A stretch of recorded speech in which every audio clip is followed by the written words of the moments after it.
Hi, hello, I'm back. Look, we're not gonna talk about it. I'm wearing a hat now. Let's talk about books.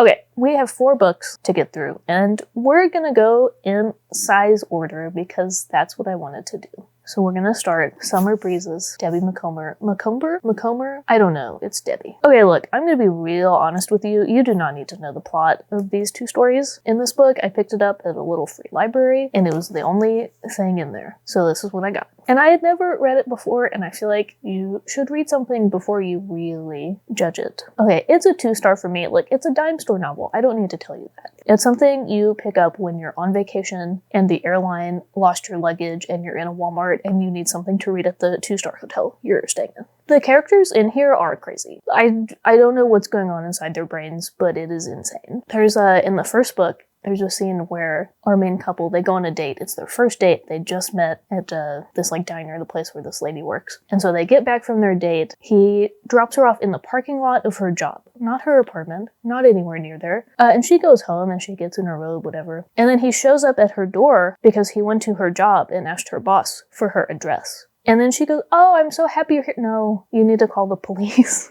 That's not a good thing. There's another scene in this first book where they're supposed to go on this date, but then her dishwasher breaks. So she's like, "Oh no, I can't go on her date." And she calls her parents and they come over to fix her dishwasher. And then he shows up at the door. He's like, "I'm gonna help you fix your dishwasher." But he's like banging on the door and he wants her to let him in, and he hears voices in there and he goes, "Oh, so what man do you have in your apartment?" "You met a week ago." Oh. The epilogues are also insane. They're like, "Oh, I'm so glad we had our baby in January. I can't wait for the next one in December." Before we move on to our next book, though, let's have just a little sidebar. I know I just spent a few minutes making fun of this book, but if this is the type of book you like to read, I think that's great. I think it's great that you're spending time reading a book and not scrolling on Instagram or TikTok or something. So don't let me make you feel bad about what you like to read, because I don't have time in my day to care about what other people read. So I hope you have a great time on your reading journey.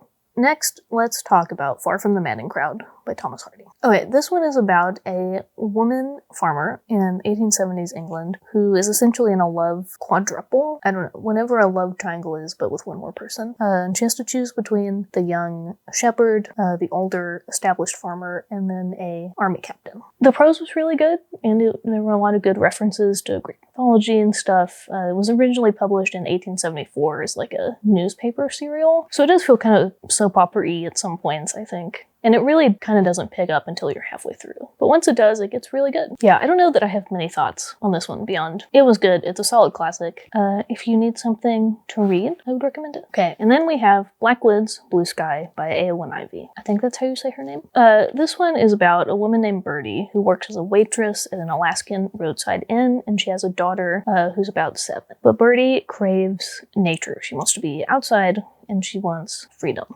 And Birdie ends up meeting a recluse named Arthur, and Arthur, and her daughter end up going to his isolated cabin in the Alaskan wilderness, and things happen from there. So this one, it's a magic realism, and it was good, and as you can see, there's a bear on the cover. Maybe there's magic realism with the bear and the recluse. This one ended up being 3.5 stars for me, and I felt like it was really good. It just kind of, like, I liked what the author was trying to say, and you could, I think, at least tell what her messaging was. But there was, like, something missing, some, like, depth. I don't know, maybe it was a pacing issue, but overall, I would say I enjoyed reading this one. I did see there was some person fighting for their life in the Goodreads review section about how it was actually really inspired by Beauty and the Beast, and then the author denied that, and that's crazy because it's so Beauty and the Beast.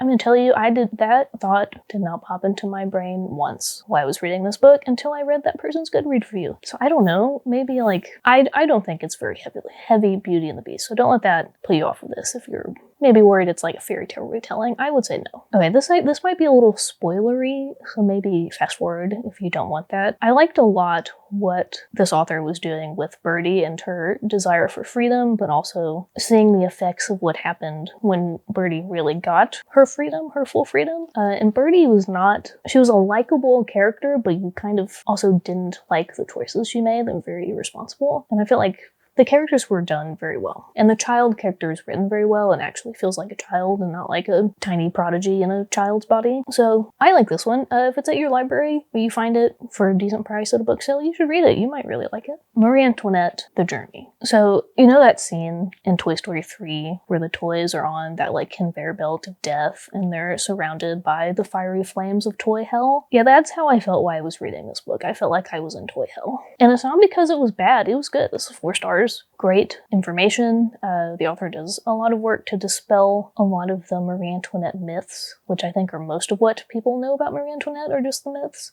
So that was good. That was well done. It was just like watching people fumble through their decisions and just head their way to the guillotine. Pun not intended. Yeah, it was rough. I think just because Marie Antoinette and Louis XVI are like kind of likable people generally. They're not terrible, they're not like evil, but you just see them make these mistakes over and over again, and you're like, man, please make a different decision, but they never do. And you know where the story's going, even if they don't. Yeah, so despite like a really rough last third, I think also just because of that, the 1789 French Revolution is so awful in general, you're just like, there's just one big cringe moment in the last quarter of this book. I would maybe recommend like a character sheet, just like write down these people's names and what they do, because they're very French, very Austrian, and it just gets very confusing. But yeah, this one was a really good one too.